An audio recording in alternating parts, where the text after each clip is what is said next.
So last week we saw from our summary of the book of the Proverbs that the fear of the Lord is the beginning of wisdom.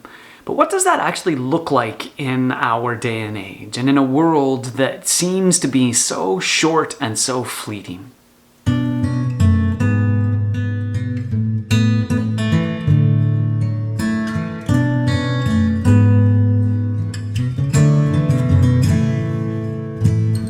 Now, we've talked about the book of Ecclesiastes before, and it's actually one of my favorite books. Not because it's so lighthearted and refreshing, but actually because it's so gritty and so down to earth, and it reflects some of the meaninglessness that we experience in our daily lives, particularly as we experience heartache and hardship, and as we face the reality of death, either in ourselves or in those who are around us. And he continues to go through, the teacher does in this, many think it's Solomon, but the teacher goes through these various things: wisdom, fame, wealth, honor, partying, all of these things. None of these really make any difference, because in the end we all wind up dead.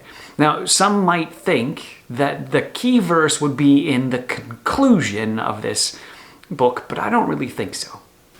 Now, the conclusion of this book comes from Ecclesiastes chapter 12, and maybe at the very end, verses 13 and 14. It says, "Now all has been heard, so here is the conclusion of the matter. Fear God and keep his commandments, for this is the duty of all mankind. For God will bring every deed into judgment, including every hidden thing, whether it be good or evil." Now, that might seem like the key verse, but actually that is the conclusion. That's where he gets to after the writer reflects on all of the things that happens in this world, good or bad, and how everybody experiences the same end, no matter whether they be rich, famous, poor, or no one knows about them. I think the key verse to understanding this actually comes from Ecclesiastes chapter 3.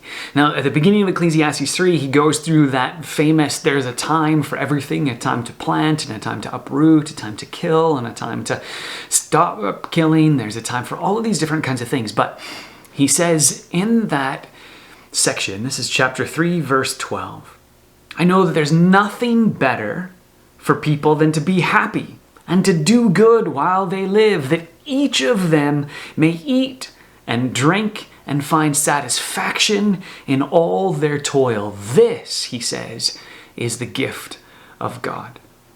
So after the writer has explored all of the ways that our world thinks purpose and experience and satisfaction comes, and realizes that none of them really provide long-term purpose and satisfaction and meaning, he has observed that when we do follow and understand and trust God, that we can, no matter what happens, find satisfaction in the things that we have been given. And this is hugely important, particularly now as we go through a time when it seems as though so much has been taken away. We can recognize that so much is still being given to us. We can eat, we can drink, we can be happy or content, and we can find satisfaction in all that we do. It's not always easy, and sometimes it can be extremely frustrating, but this, says the writer of Ecclesiastes, this is the gift of God, to find satisfaction in the here and the now.